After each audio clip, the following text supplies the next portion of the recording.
dans les années 2000, 35 ans après avoir été enlevé à sa mère et envoyé en Creuse. Jean-Jacques Martial sera le premier des Réunionnais exilés à porter plainte contre l'État français pour être indemnisé et retrouver son vrai nom. L'État m'a volé ma vie, a volé la vie des autres enfants, a volé la vie de ses parents à La Réunion. Peu à peu, les anciens Réunionnais de la Creuse vont se regrouper en associations et les actions judiciaires vont se multiplier, avec le concours plus ou moins intéressé de plusieurs ténors du barreau. Il n'y a, je crois, rien de plus odieux qu'un pouvoir qui abuse de son pouvoir. Et qui, quand on le lui dit, a le culot, rapport de l'inspection des services, propos tenus par les personnes dont je citais les noms tout à l'heure, d'oser nous dire qu'ils ont fait le bien de l'humanité. Vous voyez ce que je veux dire?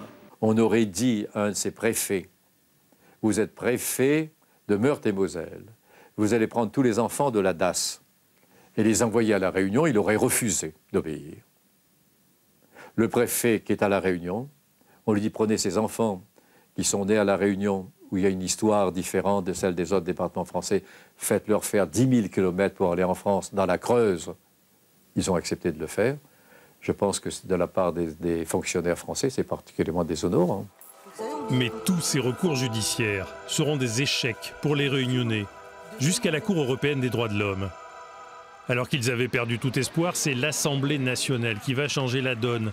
Le 18 février 2014, sur proposition de la députée réunionnaise Erika Bareitz, la représentation nationale reconnaît les faits et la responsabilité de l'État dans le drame vécu par les enfants réunionnais. C'est comme si qu'un chirurgien prend un scalpel et puis bon, qui va recoudre. Là, disons qu'on est sur une table de réveil et peut-être ce soir, on va se réveiller un peu mieux et voir un petit peu si dans le temps, nous allons pouvoir guérir. Mais la souffrance, on sait que psychologiquement, ne pourra jamais être effacée de notre mémoire. Une commission gouvernementale d'experts est créée 2 ans plus tard. Elle est chargée de proposer des mesures pour aider les victimes.